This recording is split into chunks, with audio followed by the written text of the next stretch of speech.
Students, आज हम 10th class का नेक्स्ट टॉपिक कर रहे हैं बेटा। Some symbol of some commonly use components in electric circuit या सर्किट डायग्राम। ठीक है, कुछ सिंबल यूज़ होंगे बेटा, जब तक आप साइंस पढ़ोगे ना इनके सिंबल आपको याद रखने हैं फिजिक्स के लिए।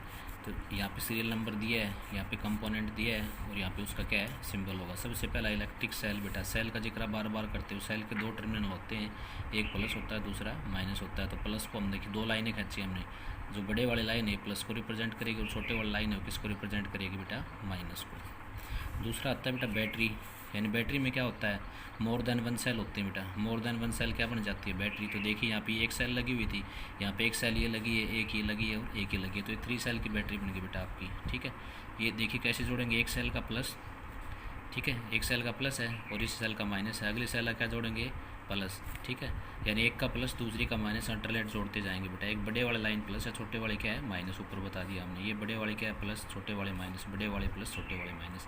यानी आप क्या करेंगे, दोनों प्लस प्लस नहीं जोड़ सकते बेटा, दोनों माइनस माइनस नहीं जोड़ सकते। यानी क्या बनेगा, ये सीरीज़ कम्बिनेशन ऑफ सेल्स बनेगा। ये आप आगे पढ़ोगे सीरीज़ कम्बिनेशन क्या होता है, पैरेलल क्या होता है, रजिस्टर का हम आपको सिखाएंगे। तो देखिए बैटरी कैसे बनाएंगे। ये 3 सेल की बैटरी है, 2 सेल की बैटरी होती है तो मैं क्या करता हूँ यहाँ से एक सेल हटा देता हूँ। मैं देखिए 2 सेल की बैटरी बनेगी। ठीक है, एक सेल और जोड़ दूँ तो 4 सेल की बैटरी बन जाएगी बेटा। उसके बाद आता है प्लग की और स्विच ओपन है बेटा। स्विच 2 प्रकार के होते हैं, एक स्विच ऑफ होता है, एक स्विच ऑन होता है। ओपन का मतलब क्या है, ये ऑफ है। ठीक, ओपन का मतलब क्या है, ऑफ है। ठीक है, ऑफ का मतलब देखिए ये बनाया और ये ऐसे लगा दिया, इसमें एक डॉट नहीं लगाया, डॉट नहीं लगाया तो क्या है ये ओपन। ओपन का मतलब क्या होता है ऑफ, बटन बंद है बेटा अपना। दूसरा इसको ऐसे भी रिप्रेजेंट कर देंगे, 2 वायर हैं, ये सारी क्या है ये वायर है, ये वायर है, इनके बीच में देखिए गैप हुआ है।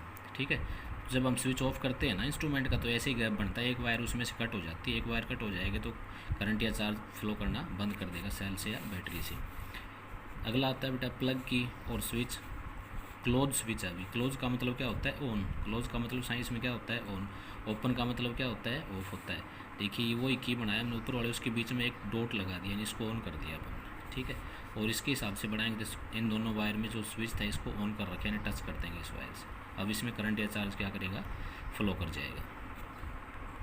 अगला आता है बेटा ये वायर, जॉइंट वायर है। ठीक है, सीधी वायर होती तो नॉर्मल वायर होती है, ऐसी एक लाइन होती है। जॉइंट वायर का मतलब देखिए एक तार हमने यहाँ पे जोड़ दिया है। ठीक है, एक तार जुड़ गया यहाँ पे। ठीक है, अगला है वायर्स क्रॉसिंग विदाउट ज्वाइनिंग, यानी वायर के ऊपर से वायर क्रॉस करने, उसको अटैच भी नहीं होनी चाहिए वायर। ठीक है, तो एक वायर तो ये है, इसके ऊपर से दूसरी वायर अटैच करके ले रहा हूँ मैं। देखो इसको ऐसे घुमा दिया तो ये क्या है क्रॉस वायर है बेटा, विदाउट ज्वाइनिंग, टच नहीं है इससे, इसके ऊपर से क्रॉस है। नेक्स्ट आता है इलेक्ट्रिक बल्ब। तो सिंपल ये बल्ब कैसे ये बना दो या सिंपली अपना बल्ब बना के दिखा दो। ठीक है, ये रजिस्टर ऑफ रेजिस्टेंस आर, यानी ठीक है कोई भी रजिस्टर है किसका, कोई भी रजिस्टर है किसी भी कंडक्टर का, तो उसको ये देखिए लाइन। ठीक है, ये लाइन गिन के नहीं लगानी आपको, दिक्कत कहीं गिनने लग जाओ 1 2 3 4 नो, ऐसे ही रैंडम लगा दो 5 6 7 जो भी लगानी है। ठीक है, ये वायर है, ये क्या है ये रजिस्टेंस का सिंबल होता है बेटा रजिस्टर। उसके बाद वेरिएबल रेजिस्टेंस और रियोस्टेट। रियोस्टेट का मीनिंग क्या होता है, वेरिएबल रेजिस्टेंस। कोई आपको पूछ ले व्हाट इज़ रियोस्टेट, तो rheostat is the variable resistance. ठीक है, तो इसमें देखिए हम रेजिस्टेंस का सिंबल बनाया और एक ये स्लोट कर दिया बेटा, इसको देखिए ये तीर का निशान लगा दिया। या कैसे बना देंगे, रेजिस्टेंस का सिंबल बनाओ और उस पर ये एक ये एरो लगा दो ऐसे, किसका होता है ये रियोस्टेट। और पूछ ले व्हाट इज़ रियोस्टेट, तो क्या होती है the variable resistance is known as rheostat. Ammeter volt meter पहले बता चुका हूँ आपको। एमीटर का क्या होता है, देखिए ए लिख दो, ये वायर है, 2 वायर हैं जिससे जुड़ा हुआ है मीटर, ये एमीटर का प्लस है और ये क्या है माइनस है। वोल्ट मीटर भी बता चुके हैं हम। ठीक है, वोल्ट मीटर में क्या होगी, ये 2 वायर हैं उसकी। ठीक है, ये वी लिख दिया तो वोल्ट मीटर है, ये प्लस का है और ये उसका माइनस टर्मिनल है। तो बेटा ये सिंबल आपको अच्छे से याद करने हैं। ठीक है, एक बार इनका स्क्रीन शूट कर लो, मैं कर देता हूँ बढ़िया से, इनका सभी का ये याद कर लो आप अच्छे से। ठीक है, जब तक फिजिक्स पढ़ो। नेक्स्ट टॉपिक आता है बेटा ओम्स लॉ। ओम्स लॉ क्या होता है, वेरी इंपॉर्टेंट है, given by German scientist George Simon Ohm. पूरा नाम बेटा इसे शॉर्ट में बोलते हैं ओम्स लॉ। क्या होता है, ओम बोल देते हैं शॉर्ट में इसको। इसका पूरा नाम क्या है, जर्मन का साइंटिस्ट है जर्मनी का, और क्या नाम है इसका, जॉर्ज साइमन ओम। ठीक है, कब दिया था इसने ओम्स लॉ, 1826 में। ठीक है, 1826 ईस्वी में इसने ओम्स लॉ के बारे में बताया था। यानी इसने क्या किया था, एक एक्सपेरिमेंट किया था बेटा। क्या किया था इसने, साइमन जॉर्ज ओम ने क्या किया था, एक एक्सपेरिमेंट किया था किसके बीच में, करंट और वोल्टेज के बीच में, ठीक है। फिर उसने ग्राफ ड्रॉ किया, ग्राफ से क्या पता लगा उसको कि ये ओम्स लॉ ऐसे होता है, ठीक है। क्या इसकी डेफिनेशन क्या दी उसने, एट कांस्टेंट फिजिकल कंडीशन, ये कंडीशन क्या रहनी चाहिए आपकी, कांस्टेंट, जैसे टेम्परेचर प्रेशर, ठीक है, टेम्परेचर प्रेशर ये सारे क्या रहने चाहिए, कांस्टेंट, ठीक है, फिजिकल कंडीशन होगी। अगर ये वेरी करते हैं तो कंडक्टर का रेजिस्टेंस इनके हिसाब से वेरी कर जाता है, लेंथ भी उसकी सेम रहना चाहिए। तो क्या बताया, the current flowing through a conductor is directly proportional to the potential difference across the ends of the wire या कंडक्टर, ठीक है। इसने क्या बताया, देखिए ये बताया इसने, ये कोई कंडक्टर है, ठीक है, ये कोई कंडक्टर, यहाँ से हमने क्या लगा दिया, यहाँ पे सेल लगा दिया हमने, ये यहाँ से वी वोल्टेज लगाया, तो यहाँ पे वोल्टेज कितना होता है, पॉजिटिव, बड़े वाला, छोटे वाला क्या होता है, नेगेटिव यानी जीरो। यानी पोटेंशियल का डिफरेंस निकालें तो क्या लिखेंगे हम, V minus zero, potential difference थी, डेफिनेशन थी, ज़्यादा में से कम वाला घटा दो। यानी करंट कहाँ से कहाँ फ्लो करता है हमें पता, हायर पोटेंशियल से लोअर की तरफ, तो यहाँ से करंट चलना ये स्टार्ट होगा, ठीक है। तो इस कंडक्टर में बेटा करंट को रेसिस्ट करने की प्रॉपर्टी होती है, ठीक है। कंडक्टर में जो करंट फ्लो होता है उसको कोई ना कोई एक रोकने वाला इंस्ट्रूमेंट होता है, वो क्या करेगा, इस करंट को फ्लो करने को रोकता है, ठीक है। उसको हम बोलते हैं रेजिस्टेंस, क्या बोलते हैं, रेजिस्टेंस, ठीक है। तो इसने ओम्स लॉ ने क्या बताया कि जो करंट फ्लो करेगा किसी भी कंडक्टर में वो डायरेक्टली प्रोपोर्शनल होगा वोल्टेज के। यानी इसने क्या बताया, वोल्टेज ज़्यादा तो करंट ज़्यादा होगा, वोल्टेज कम होगा तो करंट क्या होगा, कम। डायरेक्टली प्रोपोर्शनल आपको पता है, 9th में बार बार पढ़ा रखा है, ए डायरेक्टली बी, ए बढ़ेगा तो बी बढ़ेगा, ए घटेगा तो बी घटेगा, ठीक है। दोनों क्या है, जो काम ए करेगा वो सेम काम क्या करेगा बी। इन्वर्सली कैसे होते हैं, जैसे ए इन्वर्सली क्या होता है बी, इसमें इन्वर्स करेगा बेटा, ये बढ़ेगा तो ये घटेगा, ये 4 बढ़ेगा तो ये 4 घटेगा, ठीक है, ये 4 बढ़ेगा तो ये 4 घटेगा, ठीक है। तो ये डायरेक्टली का सिंबल होता है, ये इन्वर्सली का सिंबल होता है। यहाँ से बेटा हम क्या करेंगे, यहाँ से जैसे हम क्या करें, आई इस प्रोपोर्शनलिटी को हटाते हैं, बीच में क्या आएगा, एक कांस्टेंट, कांस्टेंट को क्या मान लेते हैं हम, 1/r, आर इंटू में क्या था v, ठीक है। 1/r क्यों मानना बेटा, 1/r क्यों मानना, आर क्यों नहीं मानना, इसको देखिए हमने क्या बताया है कि जो करंट को अपोज करने वाला कौन होता है, रेजिस्टेंस, करंट के फ्लोज को अपोज कौन करता है, रेजिस्टेंस, तो इसलिए रेजिस्टेंस अपोज करता है, इसलिए क्या लिया 1/r, और 1/r यहाँ पे क्या है, कांस्टेंट है। दूसरा तरीका भी कह सकते हैं हम इसको, यहाँ से देखें, यानी आई जी डायरेक्टली क्या है, वी के है, और यहाँ से लिखें तो वी डायरेक्टली किसके होगा, आई के, ठीक है।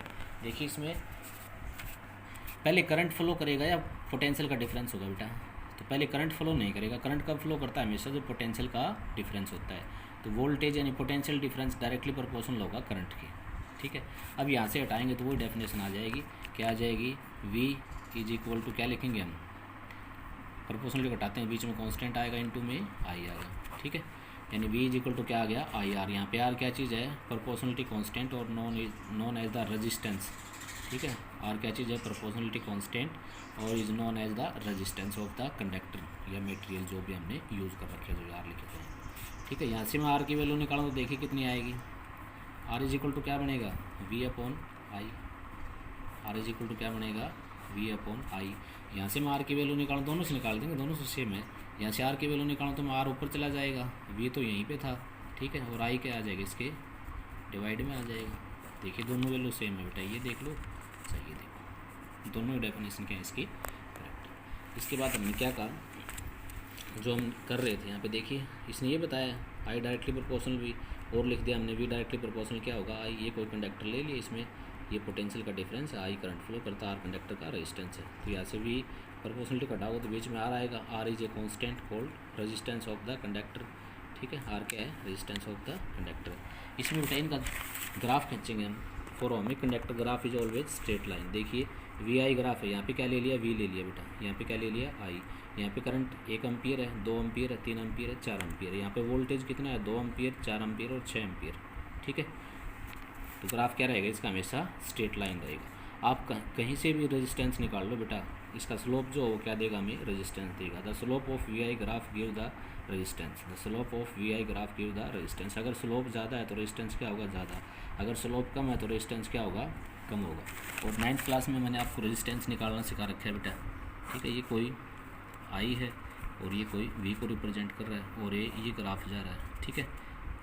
ये ग्राफ कोई भी 2 पॉइंट उठा लो आप, इनमें से कोई भी 2 उठा लो, ठीक है। स्लोप निकालने के लिए क्या फार्मूला होता था, स्लोप के लिए स्लोप क्या फार्मूला होता था, y2 माइनस y1 अपॉन क्या होता था, x2 माइनस x1। ठीक है, स्लोप निकालिए आप। स्लोप क्या देगा हमें, रेजिस्टेंस देगा, ये बात हमने लिख दी है, क्योंकि रेजिस्टेंस का हम फार्मूला यहीं से बता देंगे कैसे होता है।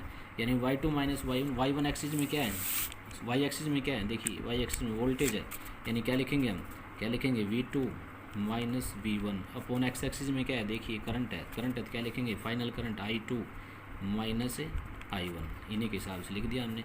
यानी v2 माइनस v1 और क्या है i2 minus i1 is equal to v2 minus v1 क्या है, चेंज इन वोल्टेज या पोटेंशियल, तो डेल्टा भी लिख देंगे। i2 माइनस i1 क्या है, चेंज इन करंट, तो क्या लिख देंगे, चेंज इन करंट लिख देंगे।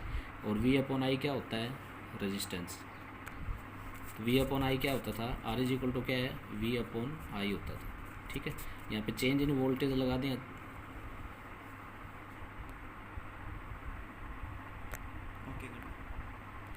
तो इसी हिसाब से बेटा आप कहीं से भी निकालिए। देखिए स्लोप क्या होता था, स्लोप क्या होता था, कोई भी स्ट्रेट लाइन पॉजिटिव एक्सिस के साथ एंटी क्लॉकवाइज जितना एंगल बनाएगी वो क्या कहलाता है, स्लोप कहलाता है। स्ट्रेट लाइन का स्लोप हमेशा कांस्टेंट होता है, कहीं भी देख लो आप, यहाँ निकाल लो एंगल, ठीक है, उतना ही वैल्यू आएगी। तो यानी कहने का मतलब क्या हुआ, आप कहीं भी रेजिस्टेंस निकालो, दो पॉइंट्स के बीच का सेम आएगा। ठीक है, मान लीजिए मैं इस पॉइंट का निकाल रहा हूँ, इसी पॉइंट का निकाल लेता हूँ, यहाँ v2 की वैल्यू कितनी है 2 और i की वैल्यू कितनी है 1 है, तो r इज इक्वल टू कितना आ जाएगा, v की वैल्यू कितनी है 2, i की वैल्यू कितनी है 1, कितना आ जाएगा, r इज इक्वल टू 2 ओम आ जाएगा। रेजिस्टेंस का SI यूनिट क्या होता है, ओम। कहीं भी निकालिए आप, यहाँ निकाल लो, v की वैल्यू कितनी है 6, ठीक है, i की वैल्यू कितनी है 3, तो कितना आ जाएगा, इसी फार्मूले में पुट करो, v कितना है 6 वोल्ट और i कितना है 3 एम्पियर, यानी 3 2 6 हो जाएगा, कितना आ जाएगा 2 ओम। देखिए कहीं भी निकाल लो, रेजिस्टेंस सेम है। ठीक है बेटा, आज के लिए इतना ही, बाकी कल करें।